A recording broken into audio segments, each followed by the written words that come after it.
During this week, I have researched 2 points that I decided to include myself: vocal warm-ups for singers, specifically for musical theatre, and the incel subculture. As a singer, I know how imperative it is to always warm up your voice before singing, both in rehearsals and before a show.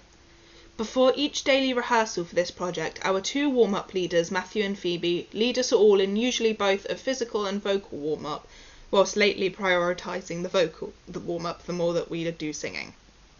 However, I keep finding that as we rehearse the songs, my voice has not been warmed up well enough so that my throat and voice hurts after only a couple of hours.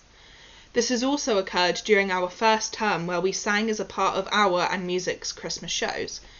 Based on this, I knew that I would need to find an appropriate way to warm up my own voice before rehearsals and our shows in a way that works for myself. One of the most important things that I learned from my research is that singing a song is not an appropriate warm-up. During our warm-ups, it's very often that we start with sirens and lip trills, and then frequently sing The Hanging Tree from the Hunger Games in a round, which is great for working on focus and focusing on what you're singing whilst not being distracted by everyone else, but it's not a good warm-up. My research has shown that it's not an appropriate way of warming up by comparing singers to physical athletes. You don't see professional footballers or basketball players run out and immediately start a game. They take their time beforehand to stretch and prepare both their minds and their bodies before they start. This is what singers need to do as well. We need to take the time to warm up our voices before we even begin to sing, as going straight into a song can lead to vocal strain and damage, which I often find after doing this warm-up, because we have not actually warmed up our voices enough to start singing a song, which makes it an inappropriate warm-up. After researching different exercises to use to warm up my voice, and using those in my prior knowledge, I have now created my own vocal warm-up plan that I will try to use before rehearsals, but will absolutely use before our shows.